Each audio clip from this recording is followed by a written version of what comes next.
What if I told you that the very thing that most people call security is actually the thing that is keeping them trapped? Paycheck, retirement plan, and benefits. For millions of people, that W-2 job, which the job stands for just over broke, they cling to for safety, is the biggest financial risk in their life. So I want to talk about why leaving your W-2 and building your own business may be the best decision you ever make.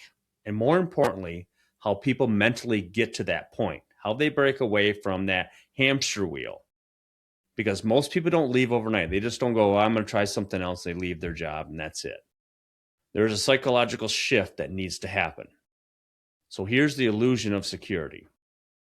Let's start with the biggest lie that society tells us. First things first, right off the bat, we are taught, go to school, get a good job, work hard, most importantly, stay loyal, and retire at 65. That sounds great in theory. That's the end goal. Just keep sticking on that hamster wheel. But let me ask you something else.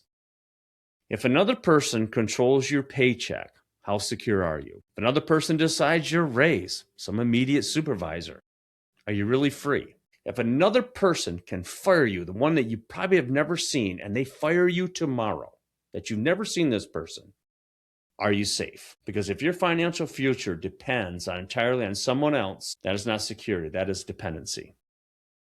And the moment someone realizes that, and you realize that how that modality is, everything changes. It changed for me. So the mental shift is that most people do not wake up one day morning and say, I quit, I'm done. I mean, some do, most don't.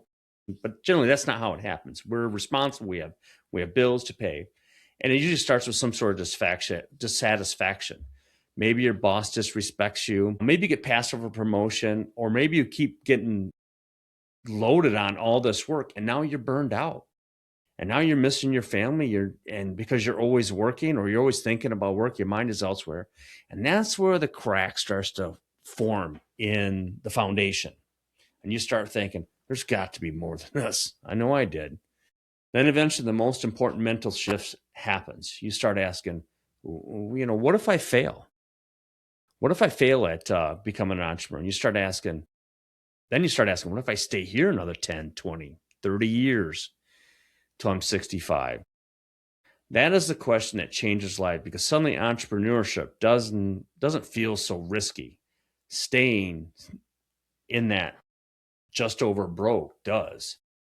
And so here's why staying may be riskier. Think about it. What is riskier? What is riskier? Trying to build something for yourself, or spending 30 years in a just over broke job you hate? What is riskier, learning new skills or betting on yourself? Or learn a skill for a job so you become more valuable to them, allegedly, but not yourself? Or having your income capped forever by somebody else during an annual review? What is riskier, temporary struggle or permanent regret? The people who become entrepreneurs realize the greatest risk is not failure. It's not. The greatest risk is wasting your life playing it safe or making somebody else rich. So how do you make that transition? Now, let's be clear. I'm not telling people to walk into their job and tell their boss to shove it and quit in some grandiose way. No, that's not smart. That's not how I would do it. Leaving a W-2 takes preparation. Here are the steps most people go through. First, you should learn a valuable skill. You should go out there and prep yourself. Every business exists because it solves a problem. And you got to ask yourself, what am I good at? Not necessarily what I want to be, but what am I good at? And what do people ask me for help with? Or what can I intervene and say, I can solve this problem? So start small. Build while you still have income. You might want to start freelancing, consulting, or what I did a side hustle. I started working on side things. I started investing in property, and I started selling services. And then I tested the waters before I dove in, and eventually I was able to go. And then you got to build your financial runway. Fear decreases when preparation increases. So I started to build 6 to 12 month savings. I paid down a bad debt that I had that, you would do this as a W-2, reduce expenses. I didn't go, I mean, I didn't go to Starbucks, but other people do. It's a huge daily expense because from that, you get confidence and you go, oh, I can do this in a job. And then with that becomes preparation. And then you start to validate your income. That's step 4.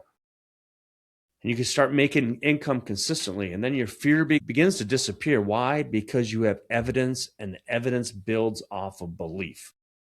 And step 5, you think, you know what? I'm done. I'm betting on myself. And you just jump. There's no perfect movement. There's no magical green light there. Eventually, you simply decide, I believe in myself more than I fear uncertainty, or I believe in helping out the company that I'm working on. And final,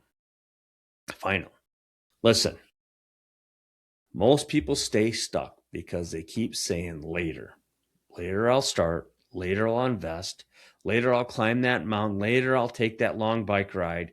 Later I will make that move. And all the while, everybody's waiting for you to make the move, your family, your friends. But later's a lie. Later never comes. Later becomes next year. Then next year becomes 5 years, and 5 years becomes 20. The next thing you know, you have retired and they give you this crappy watch and you're replaced within a moment. And deep down you're built for more than that. You know you were meant to do more. You know you were tired of building someone else's dream and making sure everybody else got promoted before you. I know I did. I did the work and other people got the accolades for it because I was the one that was consistent. And maybe this is your sign. Maybe you've watched this and this is your sign. Maybe this is the time you stop waiting, you start doing, because freedom begins in the moment you decide. You're done living life on everybody else's terms. So if this message resonates with you, drop a comment below and tell me, what is the one thing keeping you from taking the leap? What is the one thing? Is it fear? Is it money? Confidence? Lack of direction, only where you want to go?